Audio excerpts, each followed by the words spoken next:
Hi everybody, I'm John and this is the Wooden Nickel Workshop. So here on the homestead we've got a few projects finished up and spending some time here in the shop today, and it's been recently completed, so I feel like it could use a finishing touch. So today let's make a sign for the front door. So every project begins with material selection. I had quite a bit of red cedar left over from building a pig enclosure earlier this week. So once I get the two pieces of scrap glued up, get them in the clamps and let that glue set up. I left it in the clamps a couple hours. Used Type Bond 3. That's just kind of what I prefer. It's the glue I like to use.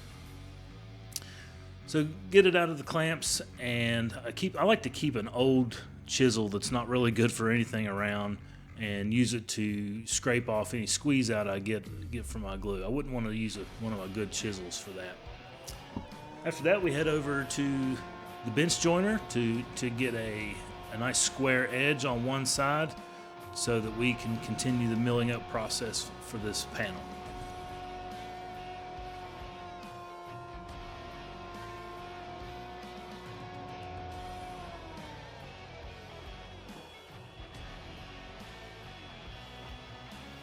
So here I take the edge that I just ran through the benchtop joiner and put it against the fence on the table saw to rip it through and get the desired width that I want for my panel, thus creating two parallel sides. After that, we head over to the old Porter cable planer to get the panel down to the desired thickness that I want.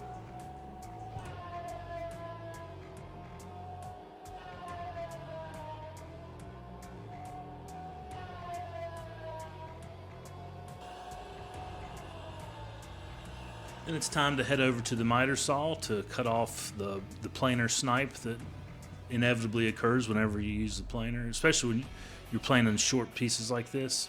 And then I get a measurement of 12 inches, which is going to make this a 12-inch by 12-inch panel, and then cut it square, and that'll be my final dimension.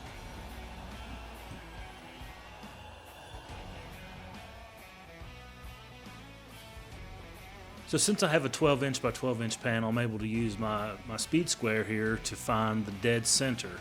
So I just line the square up on the edges of both sides of the panel and make a mark, and where the marks intersect, that's where the center of the panel is. And now we head back to high school geometry class and break out the compass. So this is just a plain old compass like you would have used back in high school. If you're old like me, and you just put the needle point of the compass in the dead center, find out, figure how big you want your circle, and then just make it out, and it will draw a perfect circle so that you can head over to the bandsaw and cut on the outside of the line that you just drew. You want to leave a good amount on the outside of that line so that you can make yourself a perfect circle. It's hard to cut out a perfect circle on the bandsaw, so you just leave some of the line, and then you can head over to your sander and sand to the line. So you get much greater control, much more accuracy, and it makes for a better circle.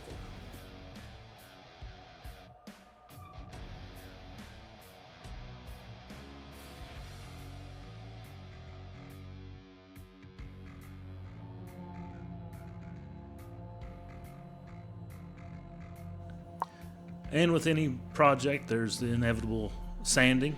Started out with 80 grit, switched over to 150. I like to mark my project with pencil lead. That way I know that I'm getting good, even sanding coverage over the course of the entire project as I'm sanding.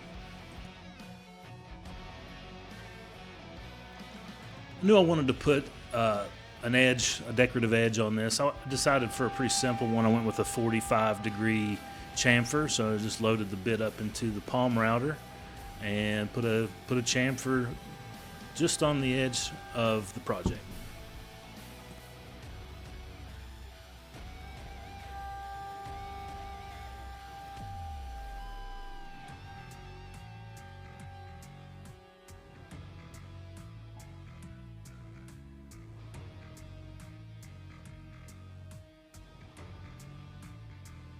So given that this is going to be a sign, I knew I wanted to hang it on the wall. So while I had the router out, I went ahead and routed in a keyhole.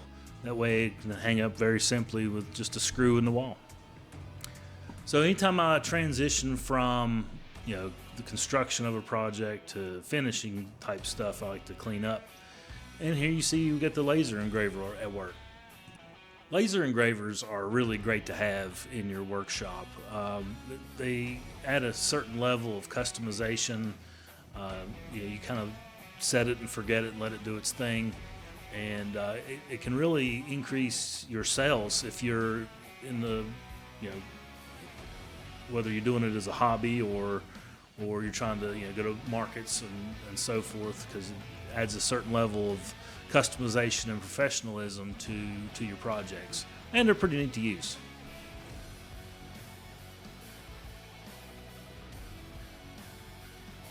So once the laser engraver finishes up, we head over to the Volto Finishes, and I'm looking for some Minwax polyurethane.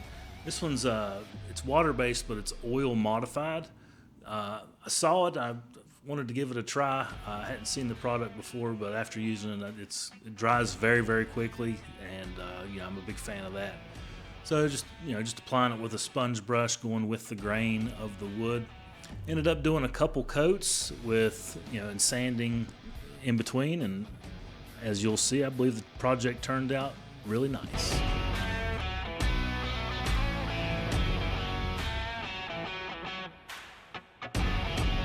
So I think this turned out really great. It'll be great to use this as a kind of a centerpiece for introducing videos going forward in the future. I highly recommend, if you don't have a laser engraver, maybe get one. I don't have a very expensive one. I think I paid maybe $150 for that particular laser engraver, but it's almost like having another employee. You set it, you let it do its thing, and you can be in the shop doing other things while it's working. Just make sure you have good ventilation in your workshop. I have a box fan just hanging in my doorway, just blowing out, and you'll be good to go. Also, make sure you wear, there's particular eye protection that comes with the laser engraver. Make sure you're wearing that if you're looking directly at the laser beam. But I really think this turned out great, and I look forward to sharing with you guys some projects going forward in the future. Just make sure you don't take any wooden nickels. I'll see you the next time.